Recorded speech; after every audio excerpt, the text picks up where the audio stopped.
नमस्कार विद्यार्थी मित्रों, मैं रेखाबेन पटेल सेंट जेस सोनावाला हाई स्कूल मेमदाबाद 9वीं कक्षा के हिंदी विषय के अध्ययन के लिए आप सभी का हार्दिक स्वागत है। आज हम हमारे पाठ्य पुस्तक का 7वां काव्य सूरदास के पद के बारे में चर्चा करेंगे। इसके कवि है सूरदास।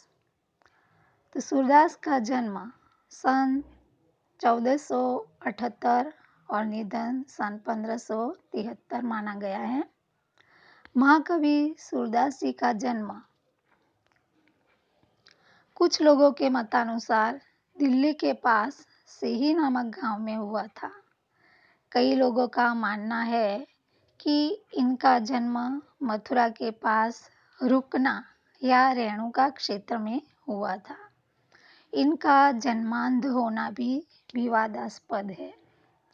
वल्लभाचार्य इनके गुरु थे। इनकी प्रेरणा से वे श्रीनाथ जी मंदिर में कृष्ण की लीलाओं से संबंधित पदों की रचना करते थे। ये कृष्ण के अनन्य भक्त थे। तो इस काव्य में सूरदास के 2 पद दिए गए हैं, जिसमें पहला पद विनय तथा भक्ति का है और दूसरे पद में कृष्ण की बाल रूप का वर्णन किया गया है। तो सूरदास श्री कृष्ण के भक्त थे। वात्सल्य एवं श्रृंगारस के वर्णन में सूरदास अद्वितीय है। प्रस्तुत पद में सूरदास की अनन्य भक्ति भावना का परिचय मिलता है। उनका मन सिवाय कृष्ण के कहीं और सुख नहीं पाता। जिन आँखों ने कमल के समान नयन वाले श्री कृष्ण का दर्शन कर लिया हो, वे और देव की आराधना कैसे कर सकती है। आराध्य देव का गुणगान सूरदास ने किया है। दूसरे पद में भी श्री कृष्ण का मनमोहक वर्णन किया है। बाल कृष्ण की चेष्टाओं के माध्यम से बालक कृष्ण का मनोरम्य वर्णन किया है। तो अब हम पद को पढ़कर उसकी विस्तृत चर्चा करेंगे। तो पहला पद विनय और भक्ति का है।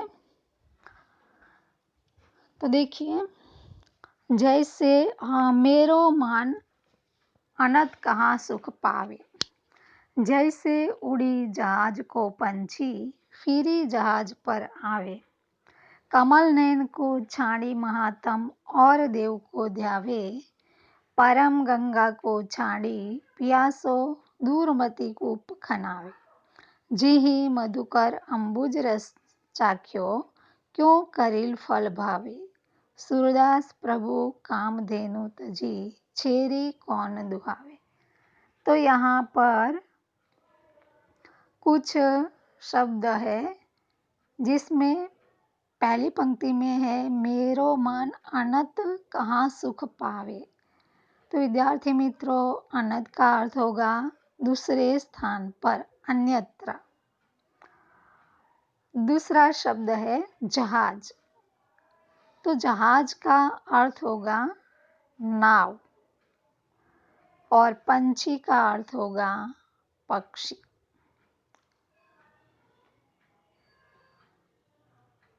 दूसरा शब्द है एक महात्म। तो महात्म का अर्थ होगा महात्म्य, महानता।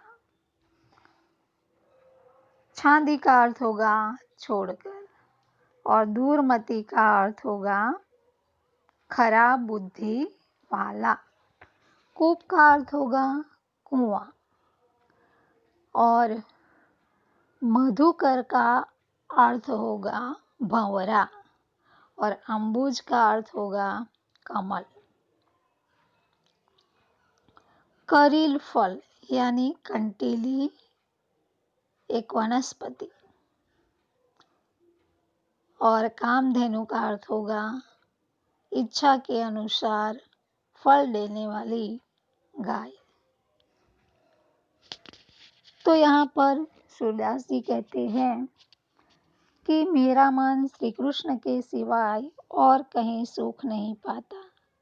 जैसे जहाज का पंछी जहाज से उड़कर पुनः जहाज पर ही आता है, उसी तरह मेरा मन अन्य देवताओं के यहाँ से भटककर फिर श्री कृष्ण के चरणों में लौट आता है। कमल नयन श्री कृष्ण की महिमा छोड़कर वह अन्य किसी देवता का ध्यान कैसे कर सकता है? यदि कोई प्यासा व्यक्ति पवित्र गंगा जल को छोड़कर अपनी प्यास बुझाने के लिए कुआं खुदवाए तो उसे मूर्ख ही कहा जाएगा। उसके निकट गंगा का जल हो और वह अपनी प्यास बुझाने के लिए कुआं खुदवाए तो सूरदास कहते हैं कि उनके जैसा मूर्ख और कोई नहीं होगा।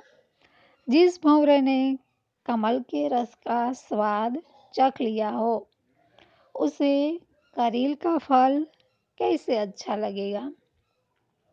सूरदास जी कहते हैं कि मेरे प्रभु तो कामधेनु के समान है। सूरदास जी क्या कहते हैं कि मेरे प्रभु श्री कृष्ण तो कामधेनु के समान है। कामधेनु का अर्थ होगा इच्छा के अनुसार फल देने वाली गाय। तो मैं उन्हें छोड़कर बकरी को दुहाने क्यों जाऊं? छेरी का अर्थ होगा बकरी। तो प्रथम पद में सूरदास जी श्री कृष्ण के सिवाय और किसी देवता के चरण में सुख नहीं प्राप्त कर सकता, ऐसा कहते हैं।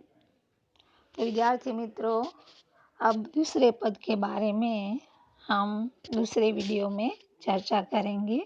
नमस्कार।